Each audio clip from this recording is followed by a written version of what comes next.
My kitchen needs a makeover, and this week I'm going to be tiling right on top of my existing tile.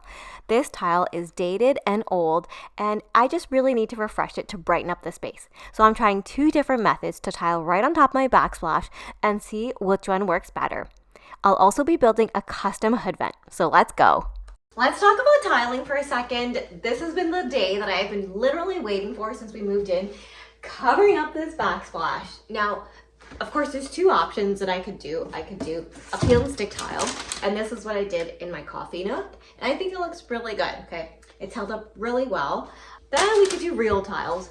Now, why would you want to do real tiles on a budget makeover? Like, I'm not going to be ripping up this backsplash to put up new tile. We're simply going to be gluing this on top of our existing tile. So we'll just see how it goes. The only reason I'm using the real tile is because I have tile behind my sink, and I don't think that the peel and stick tile will hold up very well behind the sink. So the first thing we have to do is try and clean up the old tile as much as we can. So that means trying to take out the old silicone and just giving this backsplash a really good clean so the new tiles stick right to it. Now I'm trying two different methods. So the first one is like this giant adhesive mat. It's called Muscle Bound, and I have used this before in my old house behind the stove, and I never had any issues. I love Muscle Bound because it replaces the mortar, so you're not having any mess to clean up. Once it's stuck to the wall, you want to make sure you're dry fitting your tiles. So I cut a few of these tiles because I'm going to be laying a subway pattern. And I just want to make sure that that top tile is not going to be a tiny sliver because that never looks good. Now make sure to use a laser level so that your tiles are all going to be flush. Then all you got to do is peel the sticker off and stick your tiles right on top and make sure you press them in really well. I also need to replace my hood vent, so we're taking that off to build a custom hood vent, and I need to tile right up to that spot underneath the vent. Okay, so I have this gaping hole here, and I want to build a custom vent hood, but the problem is that I don't know where the studs are. So I think I have to take this tile down. I can't, like, I know I could maybe drill into this and find the studs, but I just want the security of knowing that, like, this hood, this exhaust thing that I'm gonna put in is gonna, like, hold and not fall down. I'm not looking forward to taking the tile down because you know how hard it is and messy. But here we go. Here we go.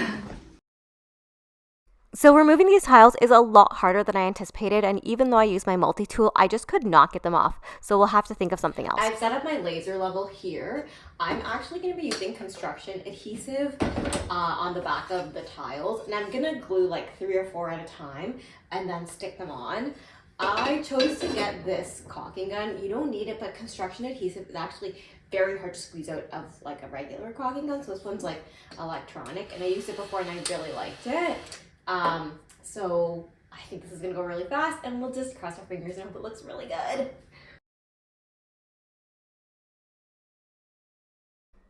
I'm putting on a good amount of glue onto each tile, and the reason I'm using the glue and not the Muscle Bound is because this is just so much cheaper. Muscle Bound is really easy to work with, but honestly it's really expensive, and since my tiles are all pretty flat, like the mosaics that are already there, I think this will stick really well.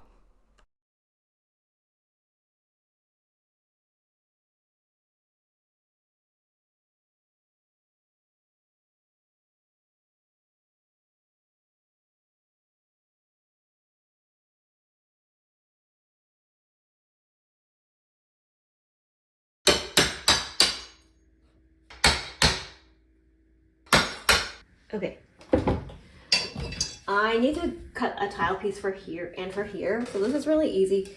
I'm just gonna put my tile here and literally just mark it, and then we'll cut it. So if I'm gonna not be using this, I'm just gonna mark it with an X so I can remember which part I'm using. This is a table saw. It is not a scary tool. It is not hard to use. I haven't used it in a long time, so I'm actually hoping it still works. I think it's been like 5 years since I've used it. So all you gotta do is, one side you have a bucket of water, and so the tile actually cuts with water. So you just gotta pour the water into the side.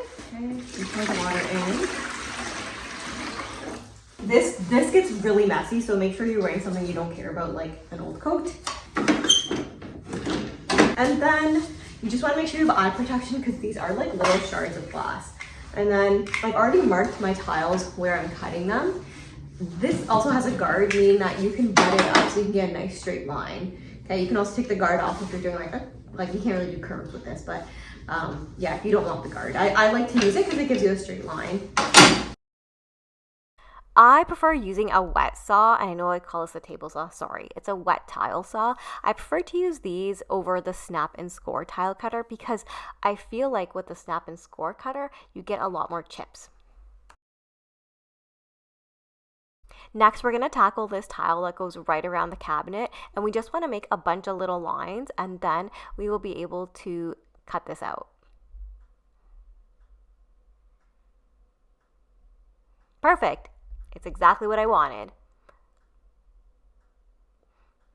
And when I take it back to put it underneath my cabinet, I just dry fit it first to make sure it would fit, and then I can use the glue and stick it on. There will also be places like around the outlet where you might need to make a bit of a more difficult cut. Just go in and make lines slowly and then use your tile nippers and chip them off. Then you can clean up the bottom edge a little bit if you need to.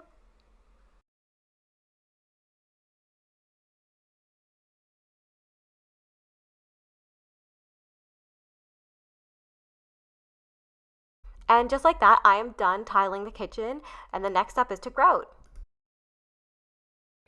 Guys, we made it. It is finally grouting day, and I can't believe what an impact this tile is making in the kitchen. So I've taped off anywhere where I'm basically going to be caulking, anywhere where I don't want to get any grout at all, because once it's on there, it's really, really hard to get it off.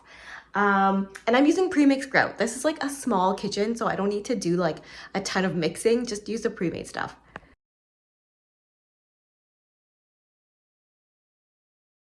You're gonna need a float to get the grout into all those little cracks, and you just wanna work at different angles to get it in. And I'm working in small sections because the grout dries really fast. So I work in a section and then I clean it off with one sponge. And then I'm going to use an actually different sponge and clean off any remaining gunk. That looks so good. I don't know why these grout tubs always say to wait like 4 hours before you remove the haze. If you wait that long, the haze will never come off. I promise you this. So make sure you just go in with microfiber cloth and just clean it right away. Now, because I tiled right on top, I have a little bit of this edge. So I just got this really cute trim from Home Depot, and I'm going to add that to the end. Now that we're done tiling, I can give all my attention to that custom hood range cover. I have to be really certain that the hood vent goes into a stud, and you can't tell where there's a stud when there's tiles.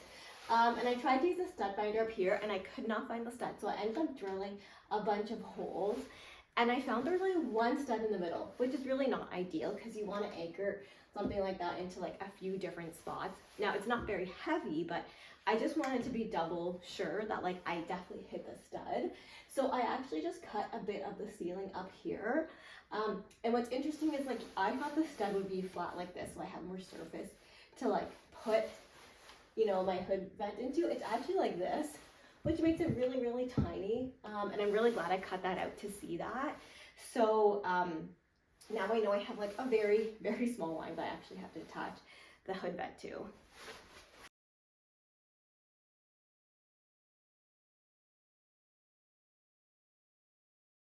I actually ended up popping out these tiles where the screw was. I just could not get, even though I have a masonry bit, I could not get it through.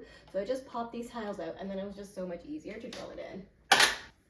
I pre-drilled all of these in just because then when I'm up there, it'll be a bit easier. I'll also nail it up with my brad nailer first, and then we'll go from there. I'm building a little frame as per the specifications of my hood range. So this is going to vary based on the exhaust that you actually pick. It also came with a template.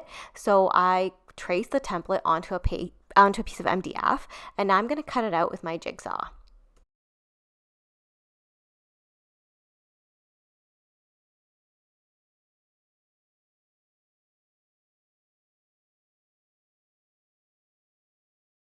I'm gonna be putting like, let's call it a faceplate for this because you see how this plywood is so ugly. So I cut this down and then it came with a template, right, to make sure that you can fit your head vent through. So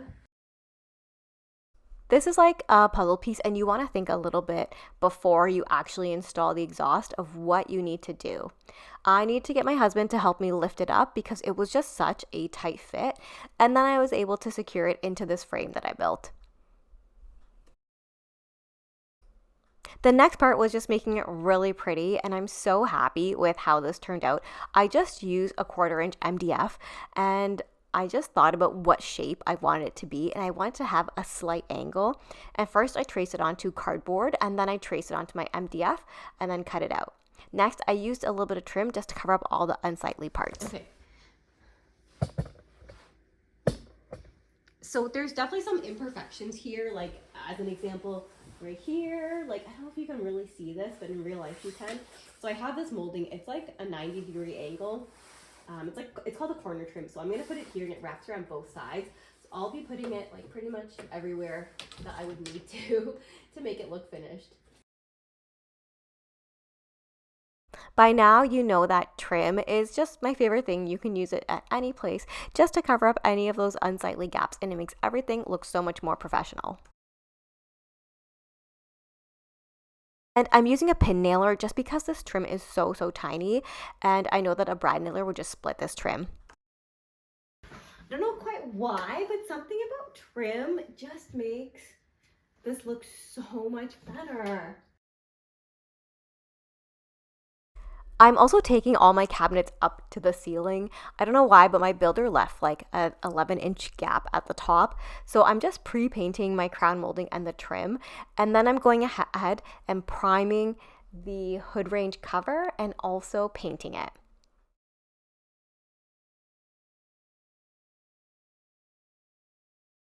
I love all these finishing touches. I feel like this is what makes a kitchen really come together. And if you've been following along on this whole project, you know those IKEA kitchen counter hedges just make this kitchen look so much more up to date and high end. Now, make sure that you always do all the finishing work like caulking, because that is what's going to make your kitchen really come together. I love how this kitchen is coming along. It already looks so much better. I can't wait to show you all the finishing touches. So make sure you tune in for the next part of this budget kitchen makeover.